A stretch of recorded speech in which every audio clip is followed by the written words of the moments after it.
Some of us need to stop living our lives on hard mode. And to be frank, that includes me too. For whatever crazy reasons, we tend to make life harder for ourselves. And this self-inflicted hard mode can look like taking on burdens and responsibilities that we don't need to, keeping ourselves stuck in toxic situations, and not prioritizing ourselves, our happiness, and our well-being.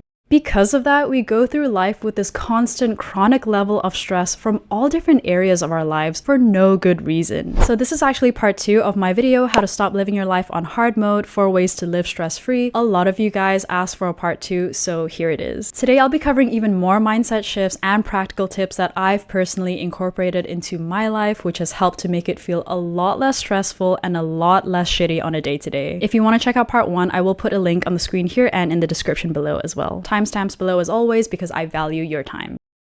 Number 1, you need to give yourself permission to feel like shit. This is one of the biggest mindset shifts that really unlocked a lot for me, and I think I heard it for the first time on a podcast the other day, and literally as soon as I heard it, I just felt my body exhale. Like I was letting go of something that I didn't realize was weighing me down this entire time. The idea is to give yourself permission to feel unhappy, to recognize that it's perfectly okay for you to feel suboptimal or crappy some days. Your emotions and your thoughts are allowed to be a little haywire sometimes, and there is zero need for you to judge yourself for it. On a societal level, we have this bizarre obsession with happiness. The expectation is that we should always be happy, and it's almost as if happiness has become the baseline. We're constantly peddled with this idea that happiness is just within reach, and all you gotta do is just buy my product or buy this course or pay for this service. But that is a fallacy. We've almost commoditized happiness as if it's something that we can own and hold on to. Because let's face it, if we were all content with our lives, we wouldn't be buying so much shit in order to fill this void inside us, and that would just be bad news for capitalism and the economy. The downside of that obviously is that it puts a lot of pressure for us to be happy all the time, because that's what we've deemed as normal now. It's gotten to the point where we assume that if we feel any other negative emotion, then it probably means that we failed somewhere, or that there's something wrong with us and that we're dysfunctional somehow. The reality is we're not always going to be riding some high, and things actually feel pretty neutral most of the time. And then sometimes things are really hard and we gotta ride those lows too. There's no point in fighting or resisting these emotions because that's just exhausting. So I think the lesson here is you just gotta stop berating yourself for feeling like crap. To just observe those emotions and not read too much into it, and to also not go into a spiral thinking things like, oh my god, I'm not feeling awesome today. That must mean that my life isn't awesome and therefore it must be severely lacking or mediocre in some way, and that is something that I need to fix. Which is absolutely not true. You don't need to fix anything because nothing is broken in the first place. Ironically, trying so hard to pursue happiness actually makes you unhappier.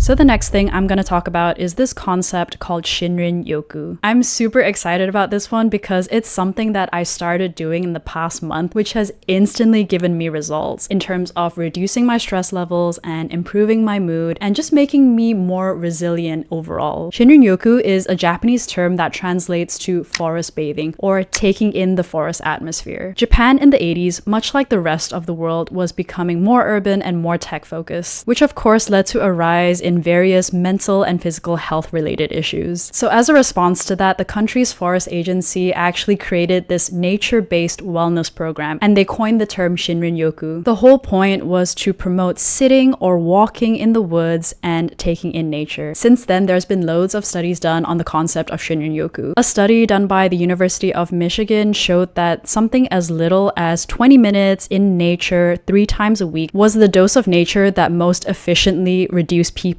level of cortisol, also known as our stress hormone. There's a caveat to this study though, in that they found that those people who use their phones while being engaged in this activity saw less of those benefits, which is why I started going for phoneless walks. For most of us, when we go for walks, we tend to listen to music or we listen to a podcast because toxic productivity, am I right? But the thing is, we already have so much noise and stimulation throughout the day that our brains just need a breather sometimes. There's also a Japanese study which showed that as little as 50 15 minutes just sitting or walking in nature was enough to drop all sorts of health metrics like blood pressure, cortisol, again, anxiety, and even depression. The term forest bathing can be really misleading because you might think to yourself, shit, does this mean that I need to go out hiking in the woods, backpacker style? I don't have time to travel so far. I live in the city, blah, blah, blah. You don't have to. And that's the best part. All it takes is just 15 to 20 minutes in some form of nature. So for example, you can go to the park nearby, or you can just even take a stroll down your neighborhood where there are some trees on the sidewalk.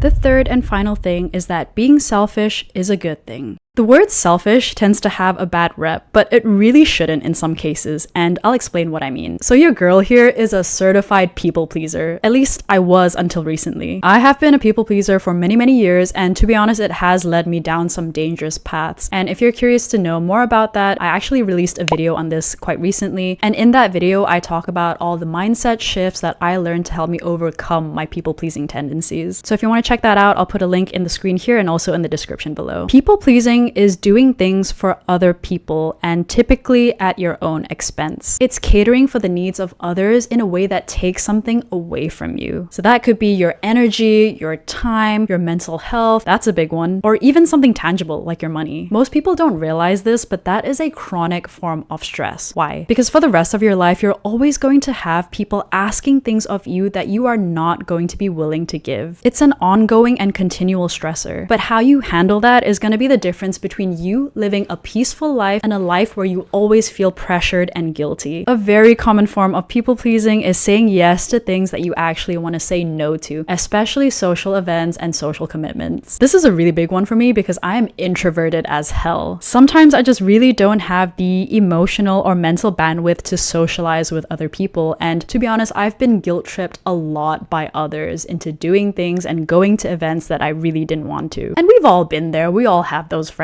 The moment that I learned to, number one, say no, and number two, not feel guilty about it, was the moment that I released this massive source of stress from my life. Number two is really the key here. You can say no all you want, but you're always gonna have people who are gonna try to push back and who will try to guilt trip you into saying yes. And that guilt is what is gonna make your life hard. In case you were waiting on someone to tell you this, you always have the right to say no. You do not need to do anything that you do not want to do. Saying no does not make you a bad person, nor does it make you boring, nor does it make you selfish, or that you are any of these things that these people are telling you. No one else cares nearly enough about your life and your feelings as much as you. So if you're not gonna protect your own peace, then who is? My real friends will understand when I just need some time to myself. And if you've got people in your life who always need you to pander to their needs and who never consider yours, then I'm sorry to tell you this, but you probably need to reassess those relationships. Because this continual feeling of being pressured and being guilt-tripped into things is gonna add a whole lot of unnecessary stress to your life in the long term. So one of my best friends that I met at university is this very non-bullshit, very honest and very direct guy. And he's the first friend that really opened my eyes to this. Let's say if I ask him to hang out, he is the kind of person who will very openly tell me like,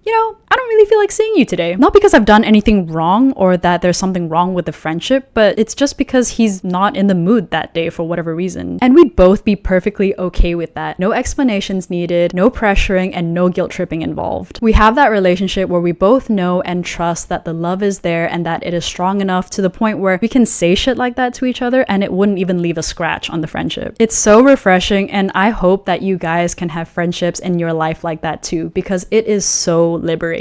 Let me know in the comments below how you guys plan on protecting your peace this year. What are some things that you plan on quitting or maybe starting this year in order to eliminate some stress from your life? And just wanted to mention again, if you guys want to check out part 1 of this video, then you can check out the link in the description below. Okay guys, as always, take care and see you in the next video.